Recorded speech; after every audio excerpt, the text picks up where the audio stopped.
I want to start off with thank you to our corporate sponsors. Our corporate sponsors that are here today, our gold sponsors, Rollstone Bank and Trust. We have Laura, Chris, and Jonathan from Rollstone Bank and Trust. The Next Best Group, we have Chip, Devens, Enterprise Bank, Jim Adams, and our community builders, Alpha Graphics at Shirley, we have Jeff and Stevens.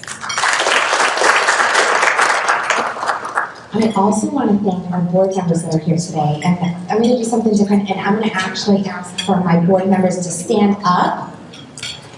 I saw an eye roll. Thank you. Very special thanks to our chamber board. We're very lucky. We have a really great board in the chamber.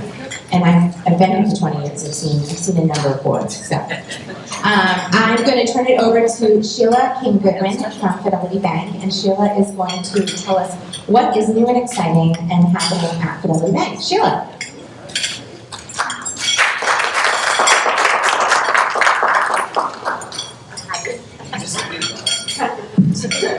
Good morning, everyone. It's really an honor to be the presenting sponsor for the Nashoba Valley Chamber Breakfast with the Boss, focusing on leading in the biopharma industry. I look forward to hearing from Odile, and I'm already inspired by the work that she's doing, the cutting-edge manufacturing that really includes personalized cell therapy for patients with cancer. Now that's what we call life design. At Fidelity Bank, life design is our unique banking approach. It's our own way of providing our clients the clarity that they need to move forward with confidence. In a world of uncertainty, it is our mission to provide our clients care, clarity, and confidence. We're humbled recently to be named to the Forbes 2022 Best of In-State Banks. We're a full-service bank with 13 banking centers in Shirley, Fitchburg, in Gardner, as well as in Worcester, just to name a few. We are a part of the community because we care about what happens in our markets, and we want to make your lives, our lives, a better place to live, work, and raise our families. At Fidelity Bank, our decisions are made locally, so you can reach out to any one of our talented banking professionals. You can call us, you can chat with us on our website. We even have live video. We have several of our talented colleagues here this morning. We have Ruby here from our Minister Connector office. I see Joyce, I saw her, from our Shirley Banking Center. And we really do have a talented team of colleagues that will help you get to where you want to be. And I'm just humbled to be in the presence of everyone this morning and just so excited and humbled to hear a lot about what we're going to hear from Odile. I told her this morning my chemistry teacher, Miss Spencer, would have told me to stay as far away from her as possible because I barely got out of that class by the skin of my chinny chin chin. So I'm just very humbled and excited to be here this morning. If you ever need anything from a banking perspective, again, our goal is to give you care, clarity, and confidence. And we really want to help our clients get to where they want to be. So looking forward to sharing the breakfast with you this morning. It's a pleasure to meet all of you. You all look so beautiful. Good morning.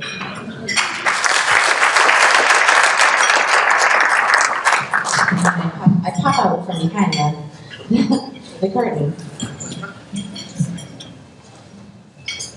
Our guest speaker, Odile, serves as Vice President and Site Head for the company's Devens facility at Bristol Myers Squibb. The Devens site includes 3 distinct manufacturing facilities, a large-scale cell culture facility focused on commercial production, a single-use facility strategically optimized for clinical supply and commercial launch, and a cell therapy facility focused on CAR-T, should be wearing my glasses, CAR-T production to support cancer patients. Odile joined Bristol Myers Squibb in 2021 from Sanofi Pasteur. Apologies. And What are French names there? this bio is throwing me for a loop. Where she was head of biologics manufacturing, responsible for multiple licensed production buildings, as well as 3 support groups supplying drug substance for viral and bacterial products for worldwide markets. She also served as Senior Director of Manufacturing. Technology for the company, responsible for the process and product development, industrialization, validation, and manufacturing assistance. Other roles at Sanofi included Program Director, CMC Leader, Director of Manufacturing Technology, and Project Leader and Operations Manager. Before Sanofi, she worked for Roche and Rome and Haas. Roche and Rome and Haas, Dow Company. My apologies. A native of France, Odile holds a PhD in medicinal chemistry from the University of Louis Pasteur and a bachelor's in chemical engineering from Ecole. Am I saying so? All right, I'm not saying it correctly at all. The rest of the words I'm actually just going to ignore, and I'm going to invite Odile and Jason Kelpie is our interviewer this morning, and many of you we've had the pleasure of having Jason at many of our breakfasts to interview, and I'm actually positive he's going to do a much better job than I have done this morning with these words, so I apologize. Come on up.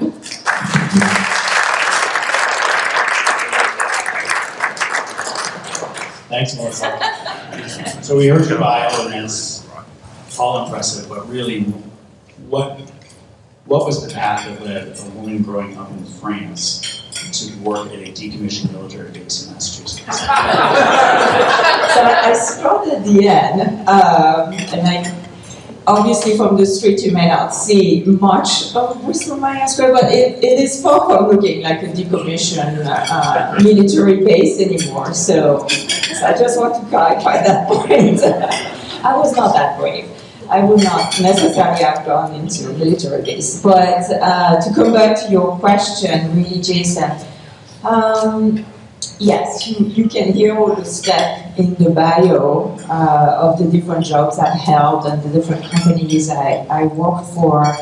But I think ultimately what has driven my path so far has been really made possible by a couple of traits that I developed really from how I was raised as a child.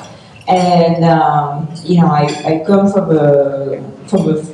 we were 5 siblings, so I learned very early that fairness is very important, and my parents always educated us in a way that work hard, the sky is the limit, and keep on learning.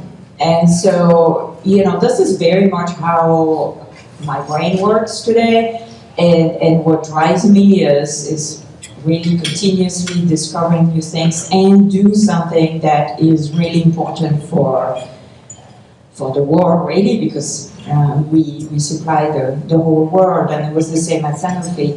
So I made many turns. There was, I didn't graduate and say, oh yeah, in 2022 I will work in Massachusetts at Bristol Squibb. Certainly not. But the way I built the past has been opportunistic, but always driven to do something that was appealing to me. And so mission of the companies has been essential in my choices. And I've not always gone up. Sometimes I have actually made two moves where I stepped down because I wanted to make a change that was getting me more in the directions where I wanted to go. And for example, when I joined Sanofi, on purpose, I took a job that was really lower, and of course I got bored to no end very quickly, but then I was in and I could navigate my way, very quickly at the same level. So I think you have to think very deeply into what's important to you and what's appealing for you. So when you finished your PhD, what did you think you were going to do at that point? I knew one thing after my PhD is that I would not work in research because the pace, seriously, the pace was way too slow for me. And I was driving my PhD advisor nuts because I kept saying, so are we ready? Can I, finish now? And so I knew that. And I certainly knew I wanted to go into pharma. That was two givens. What I would do, really, I didn't know because I never worked in the industry. And so when you do a lot of schooling, and I'm thinking about your chemistry comment before, you really are still very far from understanding what the jobs are. So actually my very first job had nothing to do with my PhD at all, but it was the best job I could ever get as a newcomer in the industry. And you mentioned you want to do what's important to you. Yes. What is important to you? Why do you choose to be a manufacturing facility? So really what is important to me is, I'm sure you might have read a little bit about Bristol Squibb, but and there was the same at Sanofi, to be honest with you, what is important is we make medicine to transform people's life. And that's what's important to me. My family was heavily marked with diseases, and I'm sure unconsciously it shaped me deeply as a child, even though I didn't know. And so that's what's important to me. And of course, when you work in manufacturing or a manufacturing site, what's really important is it becomes tangible, right? I mean, I can walk into any place and I can see it. I can not touch it, but I can certainly see it. And I think it's different versus some other roles. So I really like that aspect. And when you work in manufacturing, the other piece, which I've learned over the years, is of course you work for the patients or the customer in general, but you also typically work for families. People that work in manufacturing are very rarely people that hop, across the world and change location. They're often local people. You often have multiple family members that work at the same site, and you feel like you're also impacting the life not only of the patients but of those families, because you provide, obviously means to those families. I had joked with you that my view of Bristol Myers is driving by and seeing the big sign in the hall in the shows, and always like, what's going on in there? So take us inside your facility, your campus over there. What would we find? It's very beautiful, I have to say. It is, enclosed obviously for good reasons. What we do follows a lot of regulations. And so what you would find is a series of buildings. As Melissa was reading, we have 3 extremely large manufacturing facilities. And we also have 2 other large buildings where one is for process development of those biologics, and another one is for quality control. So we have those 2 buildings, and then the rest of the facilities are supporting facilities, for our utilities, waste treatment plants, and of course cafeteria and parking for our employees. Yeah, just was it last November you cut a ribbon on the new facility? That's right. What was that? So we cut the ribbon for the new cell therapy facility. That was on November 3rd. Yes. What is cell therapy? Describe for us, if Pfizer makes a vaccine, I understand what that is, right? What is it that you're producing, and what would the patient see? What does the end user see? Yeah, so cell therapy is really kind of like the next generation. It's complete transformation here. Because what you typically think of medicine is a pill, a shot, something like that.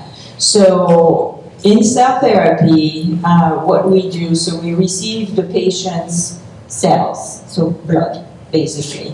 And then our mission and what we do is we transform the cells of the patient, we repair them, we re-engineer them, if you want, and then they get returned to the patient.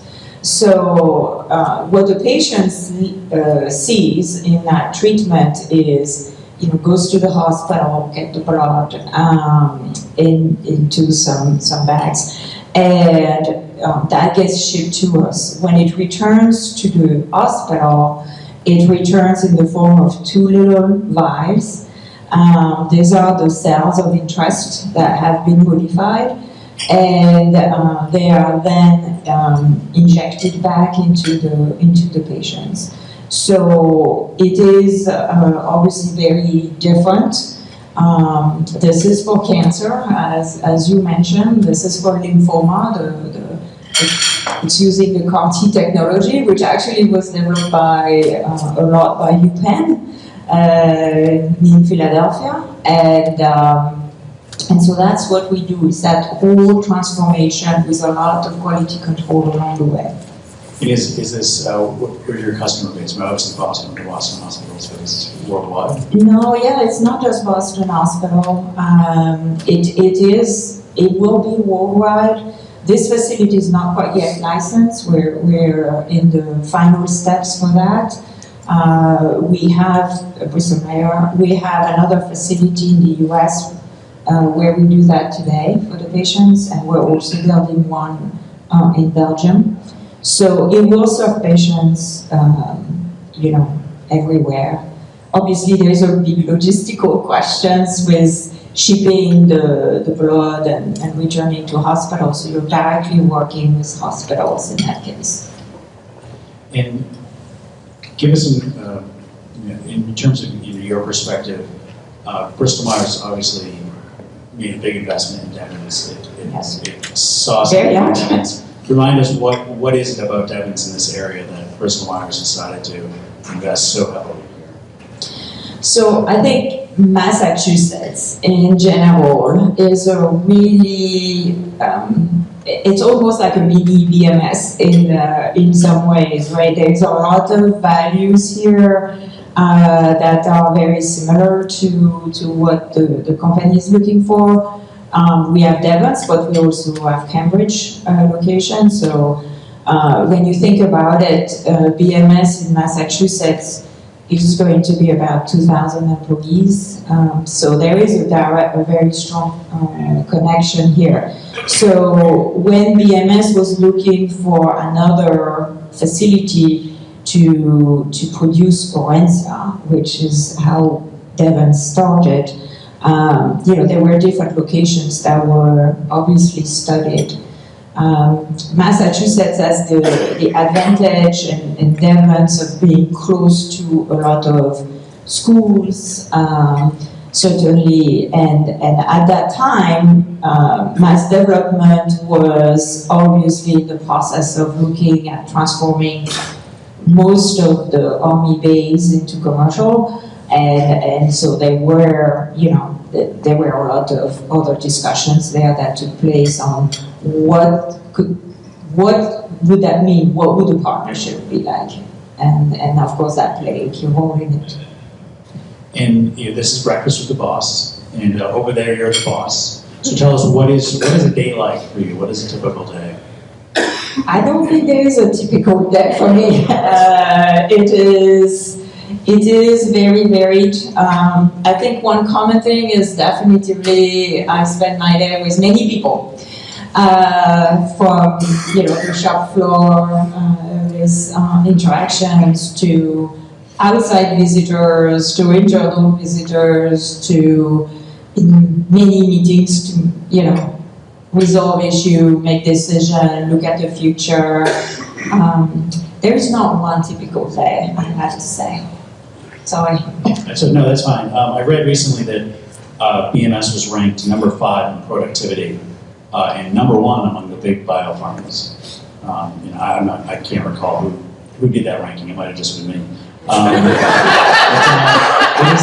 Is that part of your responsibility over there, the productivity? I mean, are you, telling people to work harder? Like, what's Yeah, we crack the whip. Yeah, exactly. No, I think it relates, and yes, we're highly reviewed in the sense that Bristol Ayer is very well run as a company, and so of course it comes from the contribution of everybody. And when you run a large site like ours, of course we contribute in two ways. We contribute in making the product and generating ultimately revenue, but we also contribute a large quantity of expenses for the company. And so our direct impact is to be as efficient as we can, of course, and making sure that we always produce, right first time. So there is no discarding of anything or things of that nature. What are the challenges that you face and that facility faces? They're very different. This is what makes the job exciting, is because you have a lot of challenges. First, I would say our most critical resources are people. So this comes with its own share of challenges. Because sometimes you feel like, if I had just robots, it would be so much simpler, but obviously you don't, and that's great. But there is always a lot of people topics that come up, how to keep your people engaged, how to provide opportunities, succession planning, and so on. So definitely a lot of challenges there. We of course have technical challenges. It is a very, very complicated business. It is not, simple chemistry. Biologics is, we, not only for cell therapy, but for the other products we manufacture, biologics is working with cells. So they are living organisms, and so they decide sometimes to do things differently. And so you have a lot of complexity. The product needs to be impeccable. So there is a lot of technical challenges as well. And it's a very large facility, many buildings. There's always something that can pop up, and you need to fix something. The shortage of employees is troubling for many companies of all sizes. Yeah. Have you faced that, and have you solved the problem, or what have been your strategies? Yeah, if you think of the site, it started, I think Bristol acquired it in 2005, and obviously we are over 1,300 people right now. So we've, along the way, have hired a lot of employees, and we intend to hire probably another 300 to 400 over the next 2 years. So we are continuously looking for people. Is it challenging? Absolutely. And so it is how we address this. We have varied partnerships that we've established with Massachusetts in many ways, either with Mass BioEd. We've created some programs with them. We've been recognized, therefore, by them for that as key funder and, of course, big investor in those programs. We have other programs which we've done directly with some colleges. We do a lot of events and fairs to educate the people about what we do and their jobs that we have or that are coming up. You really have to try so many avenues to tap into different groups. We also really work hard along the way to go into people that need a job and for whom life has not been always the easiest. So we have specific programs with veterans. We have specific programs with underrepresented groups, and so on, because we also want to give back, right? So I think it favors win-win situation. that's the only way you're going to make headways. It has to be a mutual benefit here. What are the types of jobs that you're talking about? Many. Obviously, it is primarily still a manufacturing and testing site. So for sure, technicians for the different manufacturing facilities, but technicians also for maintenance, because you need to maintain the many equipments that we have. Then you have, the layers above, the supervision, the managers, and so on. So we recruit process engineers as well, people who will work in QC. So there's quite a variety. You mentioned Mass Bio Ed in the program for them. That's a life sciences apprenticeship program? Yes, that's right. It seems to be a new approach. When I think of apprentices, I think of the building trades. But to have it in life sciences it seems like a new initiative. It was completely new. We actually, it was not just Bristol Myers, because many of the pharma have the same issue. So we wanted to make sure that this provided us with people who, because yes, when you work in a manufacturing facility, in our manufacturing facility, it's very different than if you work, making parts at Toyota, for example, right? And so there is some skills that we require and that not everybody has. So we wanted to promote a program that would develop those type of skills.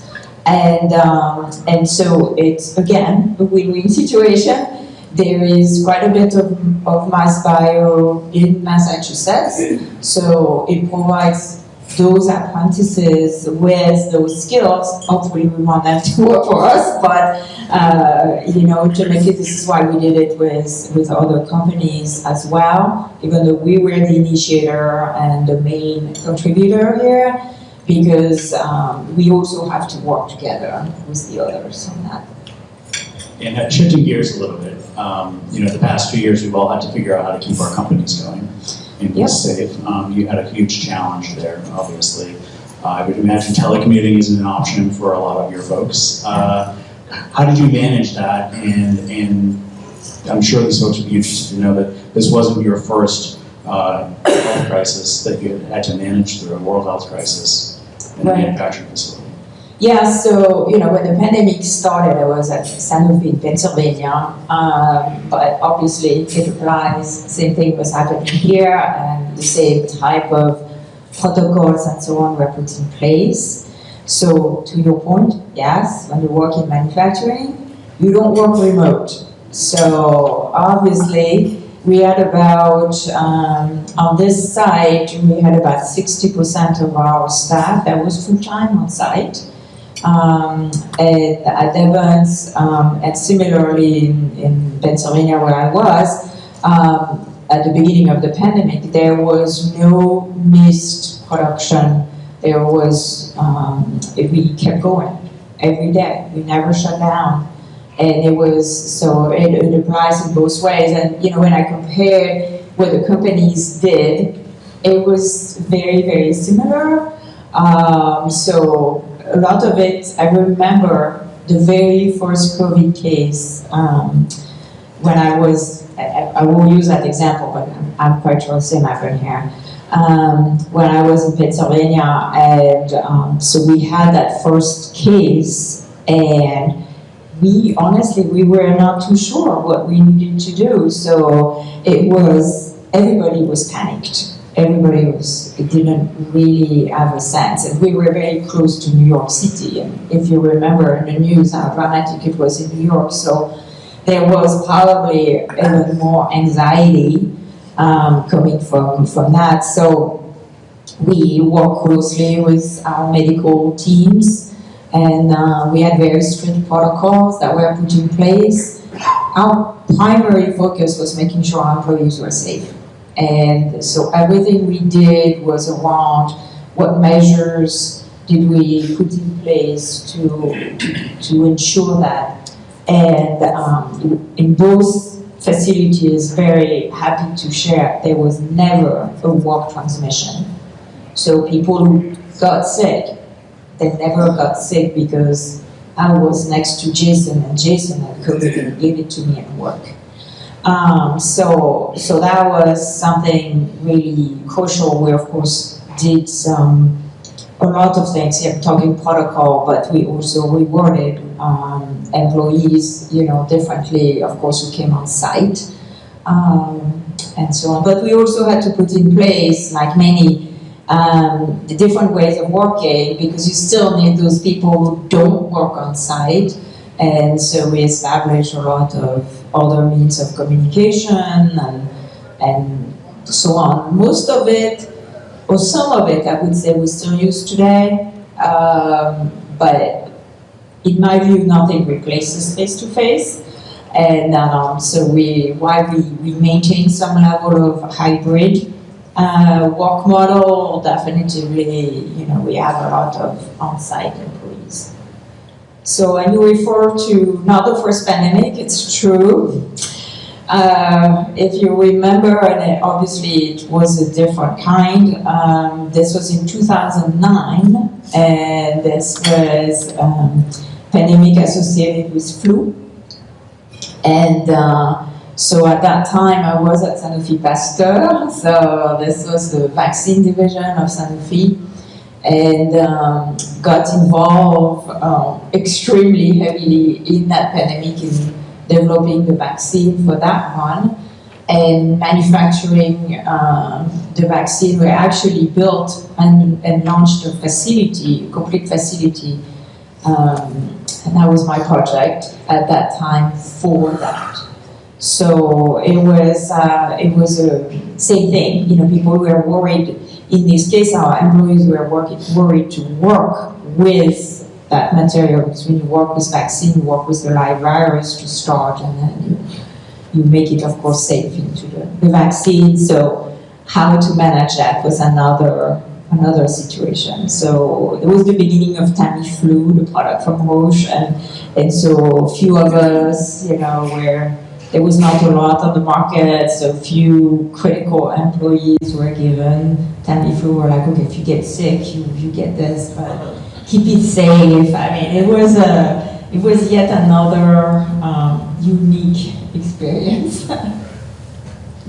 I'm going to ask one more question, then we're going to open it to the audience for questions. And this is a little off topic, and I don't think I told you I was going to ask you about this, but when you're not working, you have a hobby of breeding a certain type of dog and dog shows. Tell us about that. Yes, so this is my sanity check. I do everything with passion, right? So my other thing is I love animals, but in particular, I love this specific breed of dogs. So they're large, hairy dogs, they're herding dogs. And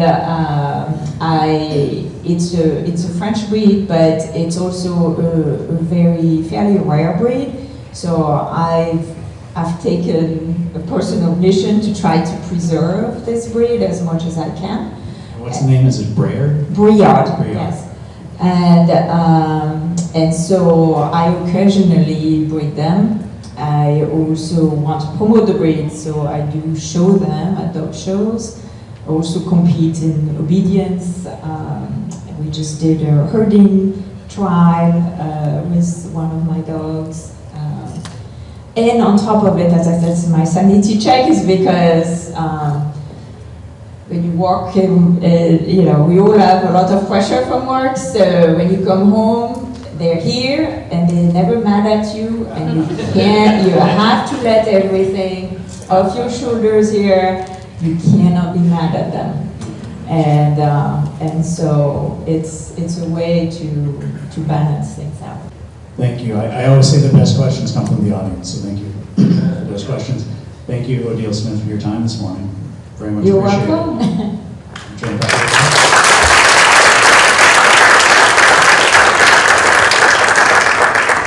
Thank you both so much. Thank you, Jason. I couldn't do half of my job without you, so I so appreciate all that you do for us. And thank you, Odile, for joining us. And we do have a little token of our appreciation. Very appropriate. Very appropriate for today. So thank you. Thank you. Stay dry out there. I want to say thank you so much to Barry from Ayer Public Access for joining us this morning and reporting. Thank you to the Devens Common Center. We have a full house today and they've done a great job keeping up with coffee. So very grateful for that. Definitely keep an eye as we move forward with the breakfast series where we're hosting the events, because we plan on keeping you guys on your toes. And we may have some at the Hilton and some here, so keep an eye out. And we actually have one also scheduled this season at the Groton Inn, so you will definitely want to make sure when you get the invite to pay attention to that part, please. We have some great upcoming events that I want to point out. On Tuesday, October 18th, we are going to be over at Parker Charter. We are going to meet the new principal and do a tour of the school and meet some of the students. And Mass Development is going to be there speaking, and they're also sponsoring the coffee and pastries, so thank you so much to them. On Monday, October 24th, we're actually going to be right back here, and we're going to be hosting our job fair, and so hopefully we'll help get some more workers in the workplace for some of our businesses. We are doing on October 27th, we are doing the 6-chamber bash at Great Wolf Lodge, and of course, being so close to Halloween, costumes are optional, not required. I do plan on wearing one. I don't know which one yet, but so please, hopefully somebody will join me. And then our next Fidelity Bank breakfast is going to be, our guest speaker will be Karen Collins from Bisou Sweet Confections. And for those that don't know who Karen is, Bisou Sweet is currently housed at Phoenix Park in Shirley, but they are expanding, and it's, oh my goodness, they're a bakery, and they do the most amazing smells in the building, I can say. So we are going to miss that, but they are expanding, so we're super excited for them. They're expanding into a larger facility in Leominster. Excuse me. So very much looking forward to hearing from her, and we'll try to see if we can get some samples. And on that note, we're so thankful for Fidelity Bank. Excuse me as I stutter, for Fidelity Bank for sponsoring our breakfast series, and they've been huge partners of ours for as longer than I've been involved in the chamber. As Bristol Squibb has been a supporter and sponsor of the chamber since they've come to Devens, and so we're super grateful for that as well. So thank you so much.